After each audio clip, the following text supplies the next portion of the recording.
Welcome back. This is part 2 of our 3-part series about creating an AppSheet quoting app. If you haven't seen part 1 yet, that's where you're going to want to start.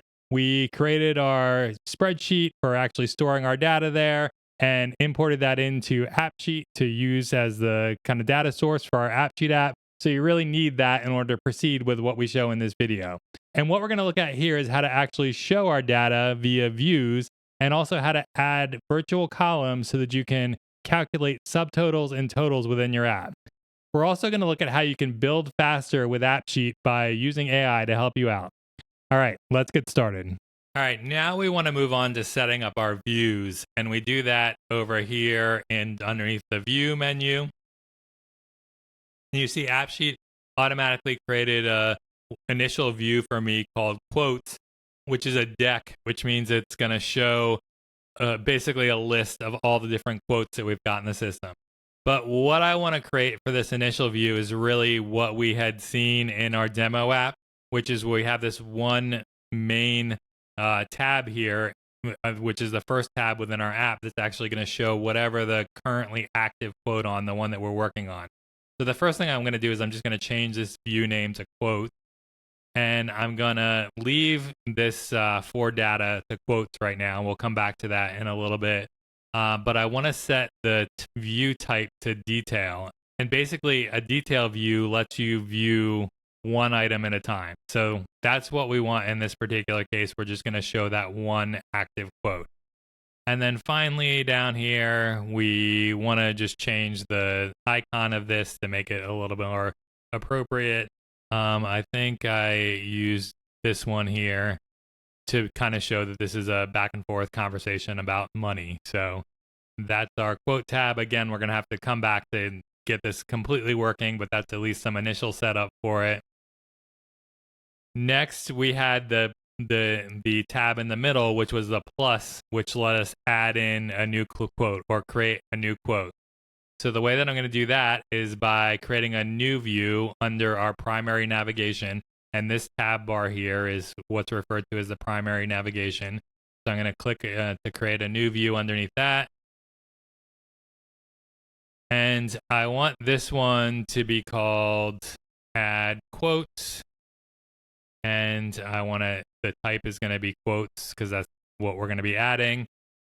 And we want this to be a form view, so I'm going to select that there.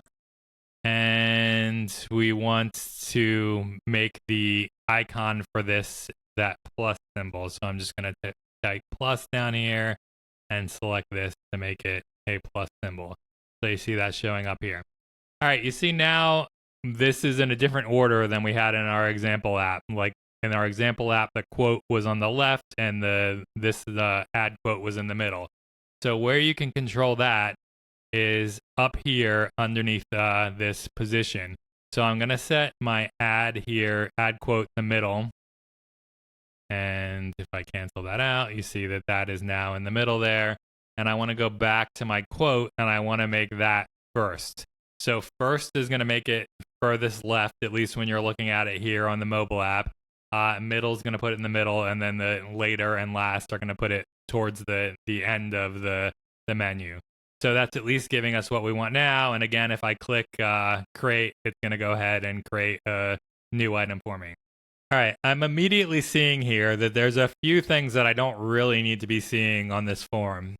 First of all, there's this ID here, which is not doing me, and AppSheet needs it to keep track of rows, but it's not actually doing me any good and probably confusing a user trying to figure out exactly what that is. So I don't really need that.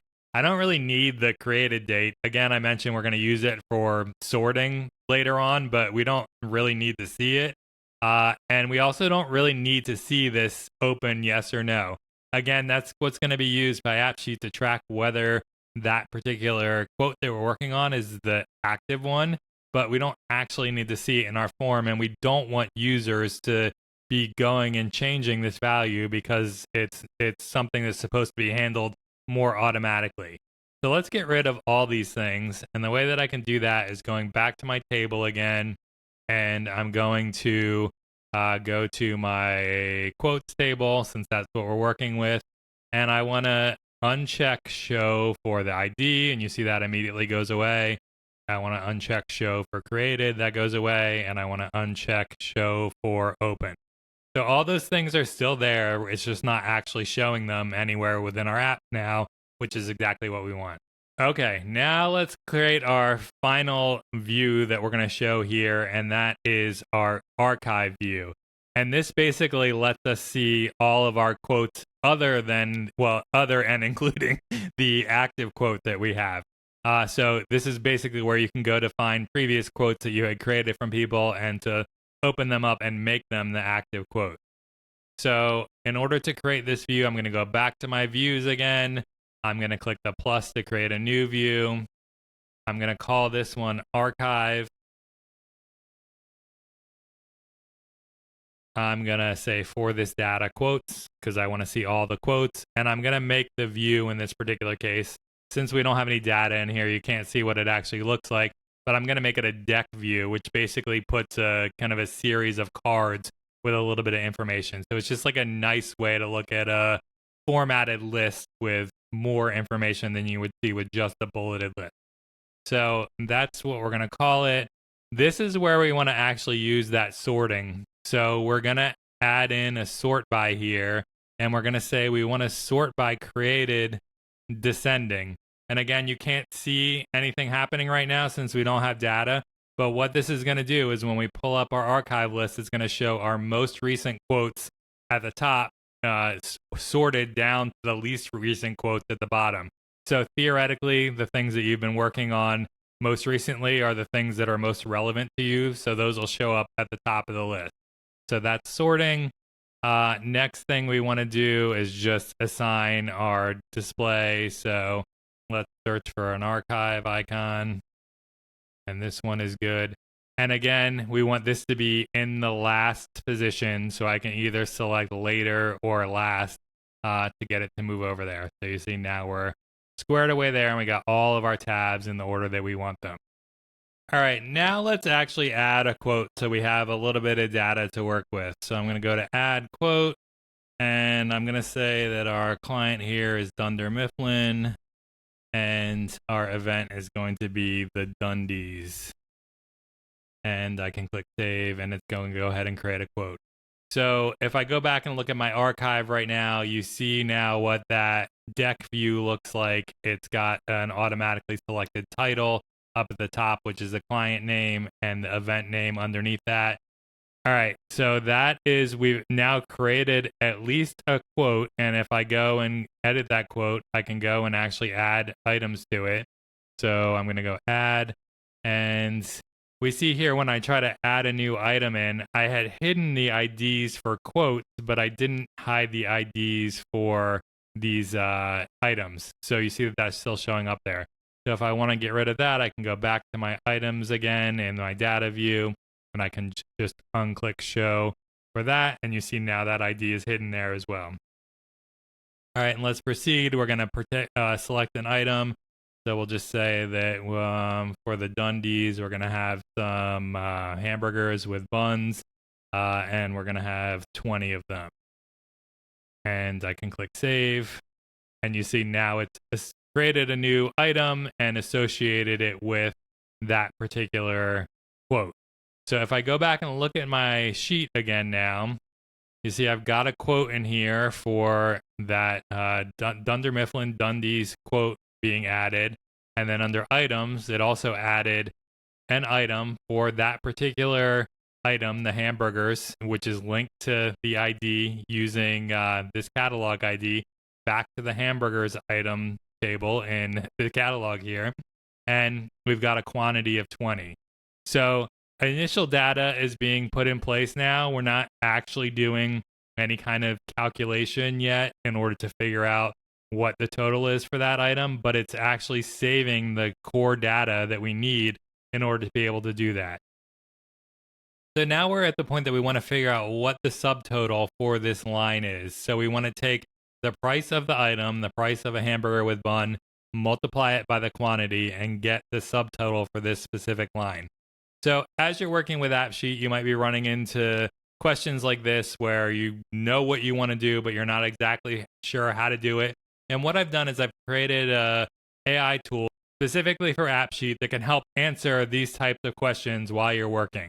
So I'm going to use that here. I'm going to click Ask AI up at the top here, and I'm going to say, how can I get the subtotal for an item by multiplying the quantity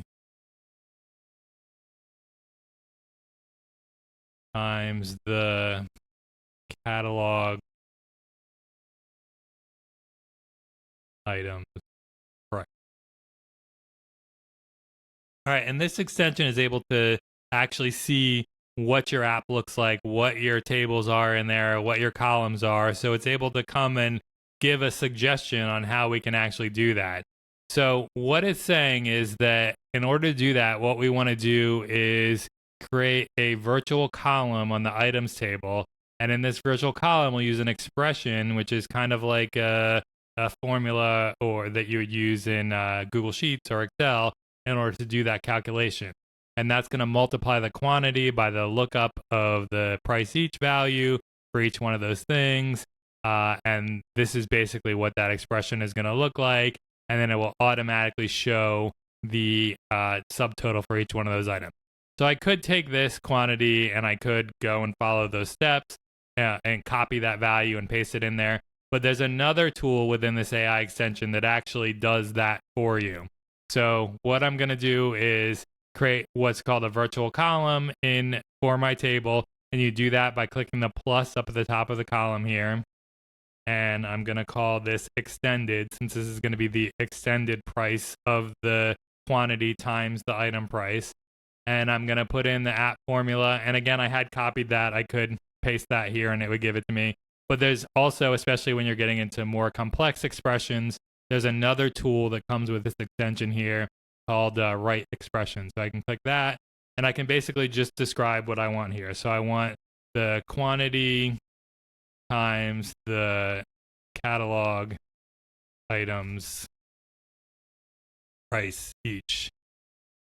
And I can hit return, and this takes a few seconds, and this will actually write the expression for you that you can then just insert into the page here. So again, in this case, we had already looked at that. We could have copied and pasted it from the previous one. But as you're working on other things and are just trying to come up with expressions and specifically more complex expressions, you can use this write expression button in order to be able to do that. So it came up with that expression again, the same thing the other thing had suggested. And down here, it's actually describing how this expression works. So especially when you start to get into more complex expressions, this is really helpful to help you actually understand what that expression is doing.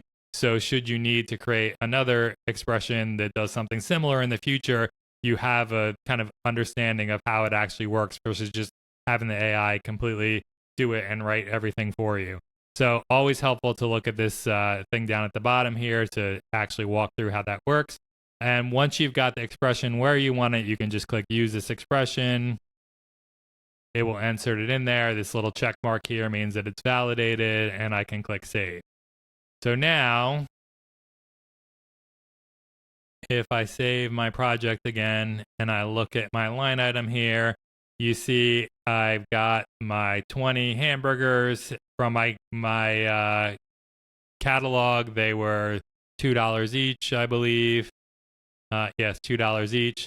So you see that my extended subtotal for that line is coming out to $40. All right, next thing, this isn't really in the order that I want it. So I'd rather have the quantity up front and the extended at the end. So where I can change that is back in my view again. And what we're looking at right here is underneath items, and it's a system generated view, and it's the system generated items inline view. You see it's got a little table next to it that kind of indicates that that's the one that we're talking about here. So I'm going to go to that, and right now it's got the columns automatically ordered. I'm going to set that to manual. And what I want to do here is I want the extended at the end, which it is. I want the quantity up front. And the quote ID, I'll leave that in. It's using the label from the quote right now, which is why it's showing Thunder Mifflin there. And it's using the label from the catalog, which is why it's showing hamburger with the bun there. So we'll leave that as is, but now everything's in the order we want with the quantity up front and the extended price at the end. So we will save that. All right, let's add in another item now. So we could also use some beverages here. So let's go back to our quote again. We'll add in another item and we will pick bottled water and we'll provide 20 of those as well. And I'll save that. So now I've got that in there. And you see our bottled water is coming out to $20 because it was $1 per bottle times 20. So we have 40. We have 40 for the top line and 20 for the bottom line. So the next thing we want to figure out is for our quote as a whole, what the total for all of our line items are. So all of our extended values added together. So we want to do that in a similar way that we just did it with the item subtotal. And that's by going back into our quotes again.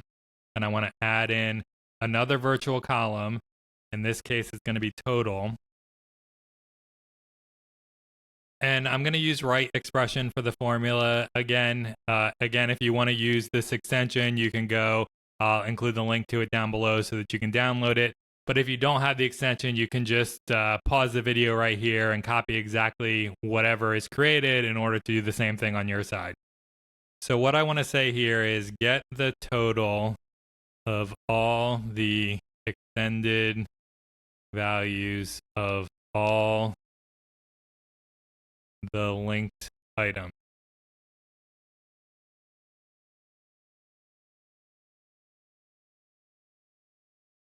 Okay, so it came back with the expression for that, which is sum and the related items, which is basically a list of all the items that are linked to this particular quote, and then extended, which is the extended value, the virtual column that we just created before this for each one of those rows. So it's going to get the total of all those things. And again, if you look down here at the description, it explains that that's exactly what's happening. So I'm going to say use this expression. It's asking if I want to replace whatever's currently in the expression. There's nothing there right now, so it's fine to replace it. And I got the check mark again, so I'm good to go there as well. So now, if we view this again, you see that we've got a total down at the bottom here with a total of all of our sub items there. And if I add one more thing, say a delivery fee, 1, and I should set the default value of that quantity to 1 too, so I don't have to update it. So that's another enhancement you can make. Again, when we looked at initial value when we were setting up the data, you could just put 1 there in that column and it would automatically set 1 here. And I'm going to click save. Okay, and you see it now automatically added that to my total down here so that I have $85 for my entire quote. All right, so big progress there. We now have a mostly working app. In the final video, we're going to put some finishing touches on it, including creating what are called slices, which let you filter your data, actions, which let you create buttons within your app to do various things. And also, we're just going to look at how to put some finishing, polishing type touches on your final app. All right. Also, if you do want to check out the AppSheet Advisor AI assistant that I showed in the video, there's a link to download that down in the description. So just click that link, follow the instructions, and you should be set up in a couple minutes. All right. I'll see you in the next video.